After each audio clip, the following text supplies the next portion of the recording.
What's up, guys? This is no kidding the fourth time that I've tried to record this video, so I'm really hoping that we don't have any technical problems this time and we can get this done. So today we're going to be doing a viewer Q&A.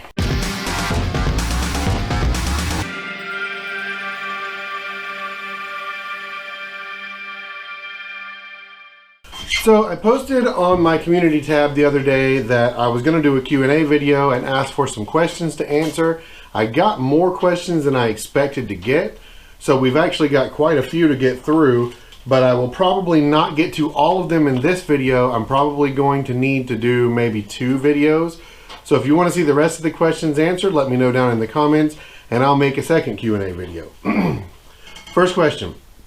V8 Dude says, how and when started your love for W body cars, your favorite features of the 3.8, and why it's such a good and reliable engine?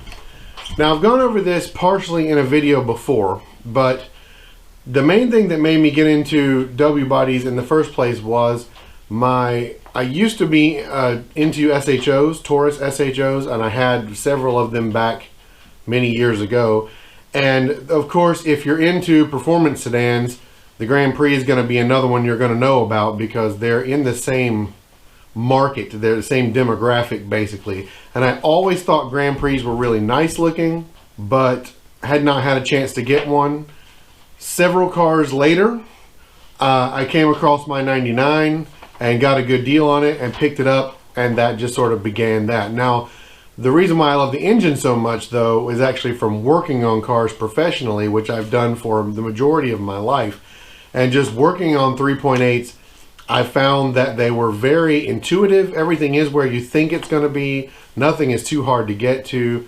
It's just a fun engine to mess with that makes a lot of sense, and they're also really reliable. So that's basically what made me like the engine so much. So the supercharged cars having such good numbers, that made the GTP sort of a no-brainer as far as a car to pick up. Harkin asked, what are the best bang for the buck mods you found for NA cars and also for supercharged cars? Best value per dollar for modifications is really going to come from braking and suspension mods.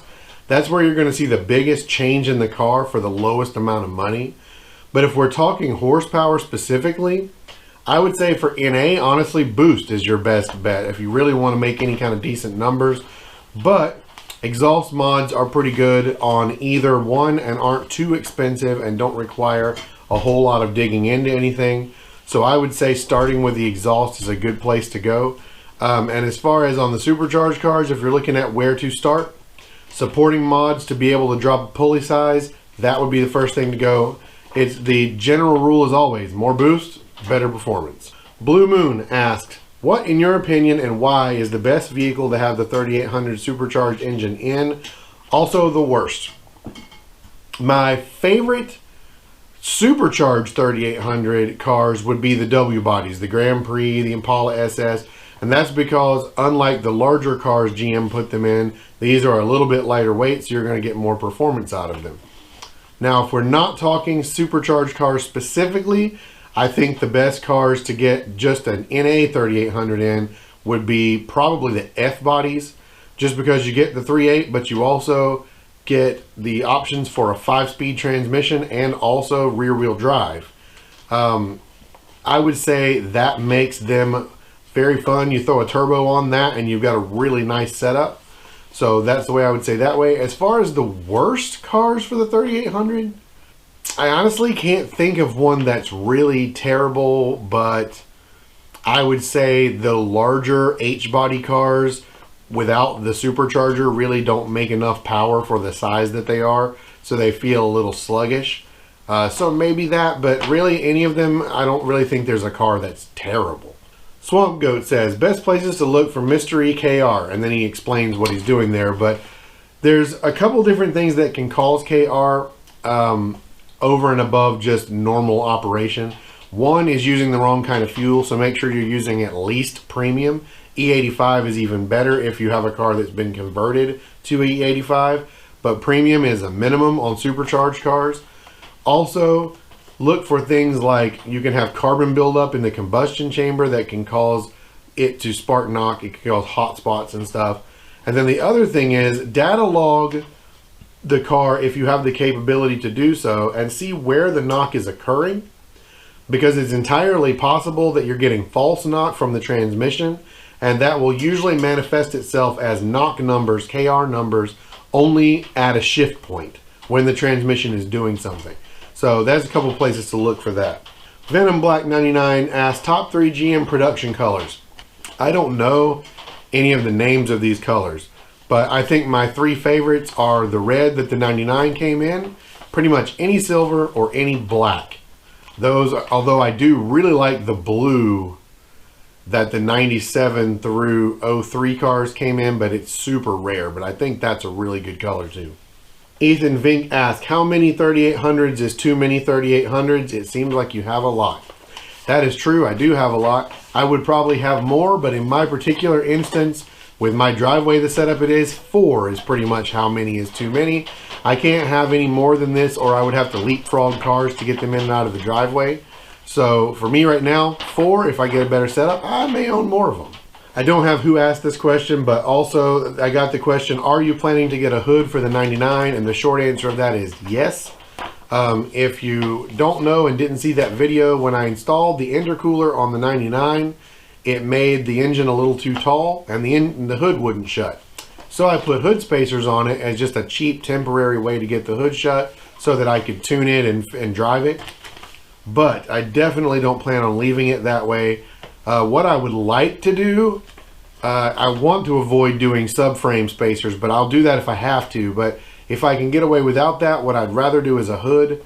I am thinking an SD hood might cover or might clear and would also look better and give me some ventilation. So I want to do that, but I'd really like to get the carbon fiber version, and it's extremely expensive.